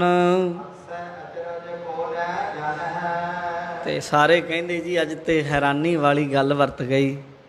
ਇਹ ਜੋ ਕੁਝ ਹੋਇਆ ਕਿਸੇ ਦੀ ਸਮਝ ਨਹੀਂ ਆਉਂਦਾ ਕਿ ਵਾਪਰ ਕੀ ਗਿਆ ਹੈ। ਗੁਰੂ ਭਈ ਨਾ ਉਹ ਵੈਸੇ। ਪਹਿਲਾਂ ਤੇ ਕਦੇ ਇਦਾਂ ਨਾ ਸੁਣਿਆ, ਨਾ ਕਦੇ ਵੇਖਿਆ। ਕਦੇ ਕਿੱਕਰਾਂ ਤੋਂ ਵੀ ਮਠਿਆਈਆਂ ਝੜਦੀਆਂ ਹੁੰਦੀਆਂ, ਪਰ ਅੱਜ ਦੇਖ ਲਿਆ ਅੱਖੀਂ। ਸੁਣਿਆ ਤਾਂ ਸੀ ਕਿ ਗੁਰੂ ਨਾਨਕ ਦੇ ਘਰ ਸਭ ਕੁਝ ਸਰਬ ਕਲਾ ਸਮਰੱਥ ਹੈ, ਕੁਝ ਵੀ ਹੋ ਸਕਦਾ ਹੈ, ਪਰ ਹੁਣ ਦੇਖ ਲਿਆ ਜੈਸਾ ਸਤਿਗੁਰ ਸੁਣੀਦਾ ਤੈਸੋ ਹੀ ਮੈਂ ਡੀਠ। ਦੇਖ ਲਿਆ ਹੈ। ਆਤੇ ਅਸਰ ਧਿਆਇਓ ਜੈਸੇ। ਕਹਿੰਦੇ ਜਿਵੇਂ ਆਪਣੇ ਹੱਥੀਂ ਪਾਤਸ਼ਾਹ ਜੀ ਨੇ, ਮਾਲਕ ਨੇ ਭੋਜਨ ਛਕਾ ਦਿੱਤੇ ਹਨ। ਕਲਾ ਭਗਵਾਨ ਪਹਿਚਾਨੇ। ਕਹਿੰਦੇ ਤੇ ਜਾਣ ਲਿਆ ਸਰਬ ਕਲਾ ਸਮਰੱਥ ਪੂਰਨ ਕਲਾ ਵਾਲੇ ਹਨ, ਜੋ ਚਾਹਣ ਉਹ ਕਰ ਸਕਦੇ। ਕੋਈ ਕਹਿੰਦਾ ਜੀ ਇਦਾਂ ਕਿਵੇਂ ਹੋ ਜੂ, ਕਿੱਕਰਾਂ ਨੂੰ ਮਠਿਆਈਆਂ ਕਿਵੇਂ ਲੱਗ ਸਕਦੀਆਂ? ਉਹ ਕੰਡੇ ਵੀ ਤਾਂ ਕਿਸੇ ਨੇ ਲਾਏ ਨੇ, ਉਹਨੂੰ ਫੁੱਲ ਵੀ ਤਾਂ ਕਿਸੇ ਨੇ ਲਾਏ ਨੇ, ਉਹਨੂੰ ਪੱਤੇ ਵੀ ਤਾਂ ਕਿਸੇ ਨੇ ਲਾਏ ਨੇ ਉਹਨੂੰ। ਆਹ ਦਰਖਤਾਂ ਦੇ ਉੱਤੇ, ਪੇਡਿਆਂ ਦੇ ਉੱਤੇ ਸੇਬ ਲੱਗਦੇ ਆ, ਆੜੂ ਲੱਗਦੇ ਆ, ਚੀਕੂ ਲੱਗਦੇ ਆ, ਵੀ ਤਾਂ ਕਿਸੇ ਸ਼ਕਤੀ ਨੇ ਲਾਏ ਆ ਜਾਂ ਤੁਸੀਂ ਲਾਏ ਆ? ਉਹ ਜੇ ਲਾਏ ਆ ਤੇ ਲਾ ਕੇ ਦਿਖਾ ਦਿਓ ਤੁਸੀਂ ਕਿਸੇ ਤੇ। ਉਹ ਲਾਉਣ ਵਾਲਾ ਪ੍ਰਮਾਤਮਾ ਹੈ, ਤੇ ਉਹ ਪ੍ਰਮਾਤਮਾ ਗੁਰੂ ਨਾਨਕ ਦਾ ਰੂਪ ਧਾਰ ਕੇ ਦੁਨੀਆ ਤੇ ਆ ਗਿਆ। ਉਹ ਜੋ ਮਰਜ਼ੀ ਲਾਈ ਜਾਵੇ, ਭਾਵੇਂ ਲੱਡੂ ਲਾ ਦੇ, ਸਰਬ ਕਲਾ ਸਮਰੱਥ ਹੈ। ਇਸੇ ਨੂੰ ਤੇ ਸਮਰੱਥਾ ਵਾਲਾ ਕਹਿੰਦੇ, ਇਸੇ ਨੂੰ ਤੇ ਪ੍ਰਮਾਤਮਾ ਦਾ ਰੂਪ ਕਹਿੰਦੇ, ਇਸੇ ਨੂੰ ਤੇ ਭੱਟਾਂ ਨੇ ਆਖਿਆ ਨਿਰੰਕਾਰ ਆਕਾਰ ਜੋਤ ਜਗ ਮੰਡਲ ਕਰਿਓ।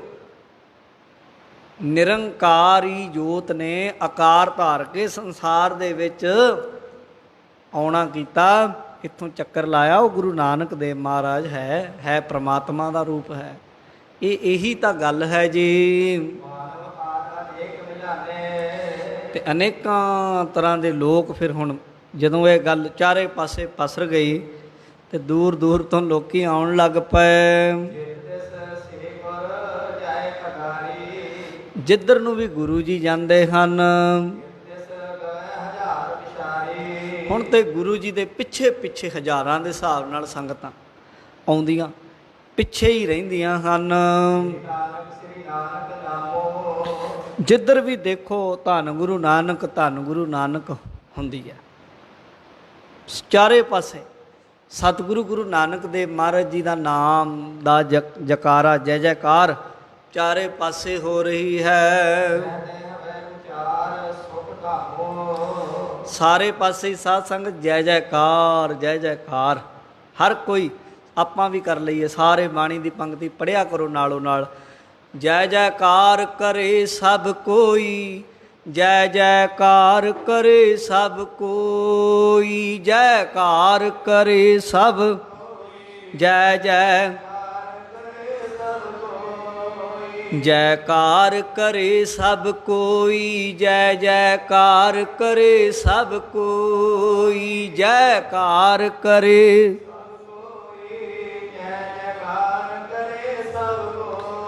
ਸੰਗਤਾਂ ਗਾਉਂਦੀਆਂ ਨੇ। ਕੀ ਕਹਿੰਦੀਆਂ? ਪੀਰ ਜਗਤ ਗੁਰ ਬਾਬਾ, ਜਾਹਰ ਪੀਰ ਜਗਤ ਗੁਰ ਬਾਬਾ, ਪੀਰ ਜਗਤ ਗੁਰ ਪੀਰ ਜਗਤ ਗੁਰ ਬਾਬਾ, ਜਾਹਰ ਪੀਰ ਜਗਤ ਗੁਰ ਬਾਬਾ, ਪੀਰ ਜਗਤ ਗੁਰ।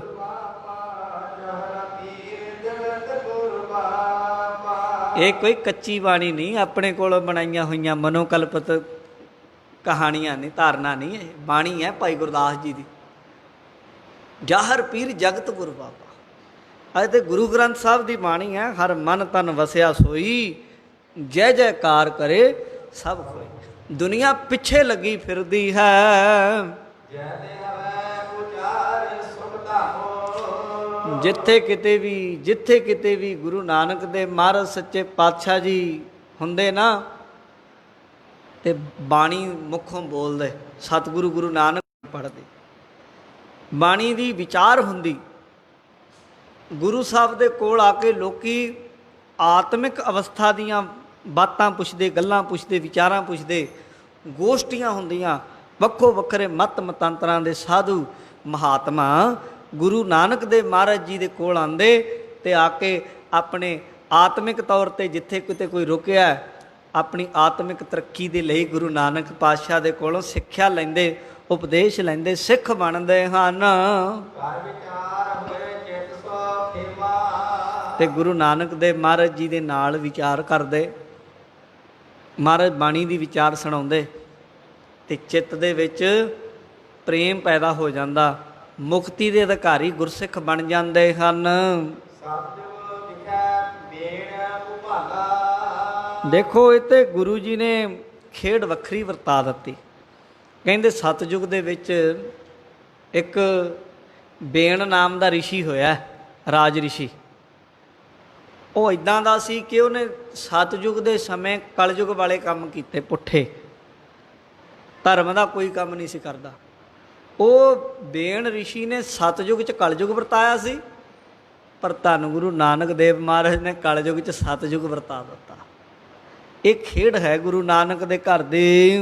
ਕਦੀ ਕਾਲ ਵਰਤਾਏ ਵਿਸਾਗਾ। ਉਹਨੇ ਬੇਣ ਰਿਸ਼ੀ ਨੇ, ਉਹਦੀ ਉਦਾਹਰਨ ਦਿੰਦੇ ਕਵੀ ਜੀ, ਕਹਿੰਦੇ ਉਹਨੇ ਸਤਿਯੁਗ ਵਿੱਚ ਕਲਯੁਗ ਵਰਤਾਇਆ ਸੀ। ਚੋਰ ਦੁਸ਼ਟ ਕਾਲ ਕਰਤ ਅਨੇਕਾ। ਕਹਿੰਦੇ ਚੋਰੀਆਂ ਕਰਨੀਆਂ, ਦੁਸ਼ਟੀ ਵਾਲੇ ਪੁੱਠੇ ਗਲਤ ਕੰਮ ਕਰਨੇ। ਸਤ ਸੰਗਤ ਹੋਵੇ ਨਾ ਵਿਵੇਕਾ। ਕਹਿੰਦੇ ਜਿਵੇਂ ਬੇਣ ਨੇ ਸਤਿਯੁਗ ਵਿੱਚ ਕਲਯੁਗ ਵਰਤਾਇਆ, ਪਰ ਗੁਰੂ ਨਾਨਕ ਨੇ ਕਲਯੁਗ 'ਚ ਸਤਿਯੁਗ ਵਰਤਾਇਆ, ਜਿੱਥੇ ਲੋਕ ਚੋਰੀ ਕਰਨ ਤੋਂ ਲੱਜਾ ਨਹੀਂ ਮੰਨਦੇ। ਚੋਰੀ ਕਰਨਾ ਲੋਕੀ ਆਪਣਾ ਅਧਿਕਾਰ ਮੰਨਦੇ, ਦੁਸ਼ਟਤਾਈ ਕਰਨੀ, ਚੁਗਲੀ ਕਰਨੀ, ਨਿੰਦਿਆ ਕਰਨੀ, ਹਰਾਮਖੋਰੀ ਕਰਨੀ ਲੋਕੀ ਆਪਣਾ ਜਨਮ ਸਿੱਧ ਅਧਿਕਾਰ ਮੰਨਦੇ ਆ। ਪਾਪ ਕਰਨਾ ਲੋਕਾਂ ਦੇ ਹੱਥ ਨਹੀਂ ਕੰਬਦੇ, ਮਨ 'ਚ ਸ਼ਰਮ ਲੱਜਾ ਨਹੀਂ ਆਉਂਦੀ, ਤੇ ਲੋਕੀ ਇਹੋ ਜਿਹੇ ਗਲਤ ਕੰਮ ਕਰਦੇ ਹਨ ਅਨੇਕਾਂ ਹੀ। ਸੋ ਸਤਿਯੁਗ ਕਲ ਕਾਲ ਮਝਾਲਾ। ਤੇ ਨਾ ਕੋਈ ਸਤ ਸੰਗਤ ਕਰਨਾ ਚਾਹੁੰਦਾ। ਬੁਰੇ ਕਾਮ ਕੋ ਊਠ ਖਲੋਇਆ। ਕੋਈ ਗੱਲਾਂ ਕਰੀ ਜਾਣਗੇ, 2-2 ਘੰਟੇ ਖੜੇ ਰਹਿਣਗੇ ਬੇਵਜ੍ਹਾ, ਚੁਗਲੀਆਂ ਕਰਨੀਆਂ ਹੋਣ, ਬੈਠੇ ਰਹਿਣਗੇ। ਗਰਮੀ 'ਚ ਵੀ ਉਹਨਾਂ ਨੂੰ ਠੰਡ ਲੱਗਦੀ ਹੈ, ਪਰ ਕਿਤੇ ਸਤ ਸੰਗਤ 'ਚ ਬੈਠਣਾ ਪੈ ਜਾਏ ਨਾ, ਇਹਨਾਂ ਨੂੰ ਨੀਂਦ ਆਉਣ ਲੱਗ ਜਾਂਦੀ ਹੈ। ਸਤ ਸੰਗਤ ਵੱਲ ਨੂੰ ਪੈਰ ਨਹੀਂ ਚੱਲਦੇ ਆਮ ਤੌਰ 'ਤੇ। ਐਸਾ ਕਲਯੁਗ ਦਾ ਪ੍ਰਭਾਵ ਹੈ। ਪਰ ਐਸੇ ਸਮੇਂ ਦੇ ਵਿੱਚ ਵੀ ਧੰਨ ਗੁਰੂ ਨਾਨਕ ਦੇ ਮਹਾਰਾਜ ਸੱਚੇ ਪਾਤਸ਼ਾਹ ਨੇ ਸੰਗਤ ਨੂੰ ਸਤ ਸੰਗਤ ਦਾ ਰੂਪ ਦੇ ਦਿੱਤਾ। ਗੁਰੂ ਕੇ ਦਰਬਾਰ ਵਿੱਚ ਸੰਗਤਾਂ ਫੇਰ ਵੀ ਚੱਲ ਆਉਂਦੀਆਂ। ਕਲਯੁਗ ਦਾ ਜ਼ੋਰ ਹੈ। ਜਿੱਥੇ ਲੋਕ ਨਿੰਦਿਆ, ਚੁਗਲੀ, ਬਦਕਾਰੀ, ਚੋਰੀ ਤੇ ਆਦਿਕ ਦੇ ਕੰਮਾਂ ਵੱਲ ਤਰਜੀਹ ਦਿੰਦੀਆਂ, ਉਹਨਾਂ ਦੀਆਂ ਹੀ ਤਰੱਕੀਆਂ। ਜਿਹੜੇ ਚਾਪਲੂਸੀ, ਨਿੰਦਿਆ, ਚੁਗਲੀ ਜਾਂ ਚੋਰੀ ਕਰਦੇ ਆ, ਪਰ ਐਸੇ ਕਲਯੁਗ ਦੇ ਵਿੱਚ ਵੀ ਇਹੋ ਜਿਹੇ ਸੱਤਵਾਦੀ ਗੁਰਸਿੱਖ ਮਿਲ ਜਾਣਗੇ ਜਿਹੜੇ ਕਿਸੇ ਦੀ ਸਾਧ ਸੰਗਤ ਕੰਨ ਦੇ ਵਿੱਚ ਨਿੰਦਿਆ ਨਹੀਂ ਸੁਣਦੇ, ਮਨ ਦੇ ਵਿੱਚ ਪਰਾਏ ਦੀ ਬੁਰਾਈ ਨਹੀਂ ਰੱਖਦੇ। ਬਾਣੀ ਨੇ ਲਿਖਿਆ, ਪਰ ਕਾ ਬੁਰਾ ਨਾ ਰਾਖੋ ਚੀਤ, ਤੁਮਕੋ ਦੁੱਖ ਨਹੀਂ ਭਾਈ ਮੀਤ। ਪਰਾਏ ਦਾ ਬੁਰਾ ਨਹੀਂ ਰੱਖਦੇ ਮਨ 'ਚ। ਨੇਤਰਾਂ ਦੇ ਨਾਲ ਬੁਰਾ ਦੇਖਣਾ ਨਹੀਂ, ਨੇਤਰਾਂ ਔਰ ਕੰਨਾਂ ਦੇ ਨਾਲ ਬੁਰਾ ਸੁਣਨਾ ਨਹੀਂ, ਜ਼ੁਬਾਨ ਦੇ ਨਾਲ ਬੁਰਾ ਬੋਲਦੇ ਨਹੀਂ। ਇਹੋ ਜਿਹੇ ਬੰਦੇ ਸਤਿਯੁਗੀ ਪੁਰਸ਼ ਤੁਹਾਨੂੰ ਮਿਲ ਜਾਣਗੇ। ਇਹ ਗੁਰੂ ਨਾਨਕ ਦੀ ਘਰ ਦੀ ਕਰਾਮਾਤ ਹੈ, ਹੋਰ ਕੀ ਹੈ ਸਾਧ ਸੰਗਤ ਜੀਓ। ਧੰਨ ਗੁਰੂ ਨਾਨਕ ਦੇਵ ਮਹਾਰਾਜ ਨੇ ਐਸੀ ਕਲਾ ਪ੍ਰਗਟ ਕਰ ਦਿੱਤੀ ਹੈ। ਜਿੱਥੇ ਕਿਤੇ ਦੇਖੋ ਦੁਨੀਆ ਤਪਦੀ ਪਈ ਹੈ। ਕਲ ਤਾਤਾ ਆਖਿਆ ਬਾਣੀ ਵਿੱਚ, ਪਰ ਕਲ ਤਾਤੇ ਦੇ ਵਿੱਚ ਠੰਡਾ ਹਰ ਨਾਉ ਹਰੀ ਨਾਮ ਦੀ ਸ਼ੈਬਰ ਲਾਈ ਸਤ ਸੰਗਤ ਹੁੰਦੀ ਹੈ। ਹਰੇਕ ਜਗ੍ਹਾ, ਹਰੇਕ ਇਲਾਕੇ ਦੇ ਵਿੱਚ ਜਿੱਥੇ ਕਿਤੇ ਜਾਓਗੇ ਗੁਰਸਿੱਖ ਮਿਲਣਗੇ। ਕਿਤੇ ਸੁਖਮਨੀ ਸਾਹਿਬ ਦੀ ਸੰਗਤ ਬਣੀ ਹੋਈ ਹੈ, ਸੰਗਤਾਂ ਦੀ ਸੁਖਮਨੀ ਸੇਵਾ ਸੁਸਾਇਟੀ, ਬੀਬੀਆਂ ਆਉਂਦੀਆਂ ਨੇ, ਘਰਾਂ ਦੇ ਵਿੱਚ ਕੰਮ ਧੰਦੇ ਕਰਦੀਆਂ, ਜ਼ਿੰਮੇਵਾਰੀਆਂ ਨੇ, ਵੱਡੇ ਵੱਡੇ ਅਹੁਦਿਆਂ 'ਤੇ ਗੁਰਸਿੱਖ ਬੀਬੀਆਂ ਨੇ, ਪਰ ਉਹ ਅਹੁਦਿਆਂ ਦੇ ਵਿੱਚੋਂ ਵੀ ਉਹਨਾਂ ਦੇ ਕੋਲ ਐਤਵਾਰ ਦਾ ਹੀ ਦਿਨ ਹੁੰਦਾ। ਐਤਵਾਰ ਵਾਲੇ ਦਿਨ ਵੀ ਦੁਪਹਿਰ ਨੂੰ 2 ਘੰਟੇ ਗੁਰੂ ਘਰ ਆਉਣਗੇ, ਬਾਣੀ ਪੜ੍ਹਨਗੇ, ਸੁਖਮਨੀ ਸਾਹਿਬ ਦਾ ਪਾਠ ਕਰਨਗੇ, ਫਿਰ ਕੀਰਤਨ ਕਰਨਗੇ। ਇਹ ਸਾਧ ਸੰਗਤ ਜੀ ਸਤਿਯੁਗ ਨਹੀਂ ਤੇ ਹੋਰ ਕੀ ਹੈ। ਜਿੱਥੇ ਲੋਕੀ ਬੁਰਾਈ ਵੱਲ ਨੂੰ ਭੱਜਦੇ ਆ, ਉੱਥੇ ਗੁਰੂ ਕੇ ਸਿੱਖ ਵੱਡੇ ਵੱਡੇ ਅਹੁਦਿਆਂ 'ਤੇ ਉੱਚੇ ਸੁੱਚੇ ਕਿਰਦਾਰਾਂ ਵਾਲੇ ਮਿਲ ਜਾਣਗੇ। ਸਿਰ 'ਤੇ ਦਸਤਾਰ ਸਜਾਈ ਹੈ, ਬਾਣੀ ਪੜ੍ਹਨ ਵਾਲੇ ਆ, ਗੁਰਦੁਆਰੇ ਆਉਣਗੇ, ਮੱਥਾ ਟੇਕਣਗੇ, ਹਰੇਕ ਬੰਦੇ ਨਾਲ ਮਿੱਠਾ ਬੋਲਣਗੇ। ਇਹ ਸਤਿਯੁਗੀ ਜੀਵ ਗੁਰੂ ਨਾਨਕ ਨੇ ਕਲਯੁਗ ਵਿੱਚ ਪੈਦਾ ਕੀਤੇ ਹਨ। ਸਤਨਾਮ ਸਿਮਰੈ ਦੁਖ ਭੰਗਾ। ਤੇ ਗੁਰੂ ਨਾਨਕ ਦੇ ਸਿੱਖ ਸਤਨਾਮ ਵਾਹਿਗੁਰੂ ਜਪਦੇ ਆ, ਤੇ ਉਹਦੇ ਨਾਲ ਗੁਰਸਿੱਖਾਂ ਦੇ ਸਾਰੇ ਦੁੱਖ ਕੱਟੇ ਜਾਂਦੇ ਹਨ। ਵਿਚਾਰ ਹੈ ਕਰ ਹੈ ਕੀਰਤ। ਤੇ ਗੁਰਸਿੱਖ ਜਦੋਂ ਇੱਕ ਦੂਜੇ ਨੂੰ ਮਿਲਦੇ ਤੇ ਰੱਬ ਦੀਆਂ ਹੀ ਗੱਲਾਂ, ਗੁਰੂ ਦੀ ਸਿਫਤ ਕਰਦੇ ਹਨ, ਚੁਗਲੀ ਨਿੰਦਿਆ ਤੋਂ ਪਰਹੇਜ਼ ਰੱਖਦੇ ਹਨ। ਕਿਤੇ ਦੁਨੀਆ ਵੱਲ ਦੇਖੋ, ਕਿਤੇ ਜਿੱਥੇ 2 ਬੰਦੇ ਖੜੇ ਆ, ਸਾਧ ਸੰਗਤ ਲੀਡਰਾਂ ਦੀਆਂ ਗੱਲਾਂ ਕਰਦੇ ਆ, ਫਲਾਣੇ ਨੇ ਆਹ ਕਰਤਾ, ਉਹਨੇ ਆਹ ਕਰਤਾ। ਪਰ ਗੁਰੂ ਕੇ ਸਿੱਖ ਜਦੋਂ ਮਿਲਦੇ ਨਾ, ਜਦੋਂ ਇੱਕ ਦੂਜੇ ਨੂੰ ਮਿਲਦੇ, ਸਭ ਤੋਂ ਪਹਿਲਾਂ ਵਾਹਿਗੁਰੂ ਜੀ ਕਾ ਖਾਲਸਾ ਵਾਹਿਗੁਰੂ ਜੀ ਕੀ ਫਤਿਹ 2 ਵਾਰੀ ਮੁੱਖੋਂ ਬੋਲਦੇ, ਤੇ 2 ਵਾਰੀ ਦੂਜਾ ਬੋਲਦਾ ਜਦੋਂ ਸੁਣਦੇ, ਵਾਹਿਗੁਰੂ ਦਾ ਸਿਮਰਨ ਕਰਦੇ। ਤੇ ਆਪਸ ਵਿੱਚ ਗੱਲਾਂ ਵੀ ਗੁਰਸਿੱਖਾਂ ਦੀਆਂ ਇੱਦਾਂ ਦੀਆਂ ਹੋਣੀਆਂ ਚਾਹੀਦੀਆਂ, ਬਾਣੀ ਵਾਲੀਆਂ, ਗੁਰੂ ਵਾਲੀਆਂ। ਤੇ ਗੁਰਸਿੱਖ ਸਤਸੰਗੀ ਹੁੰਦੇ ਗੁਰੂ ਦੀਆਂ ਬਾਤਾਂ ਕਰਦੇ ਹਨ। ਜੈ ਜੈਕਾਰ ਹੋਤ ਜੋ ਤੇਰਾ। ਧੰਨ ਗੁਰੂ ਨਾਨਕ ਦੀ ਜੈ ਜੈਕਾਰ ਚਾਰੇ ਪਾਸੇ ਹੋ ਰਹੀ ਹੈ।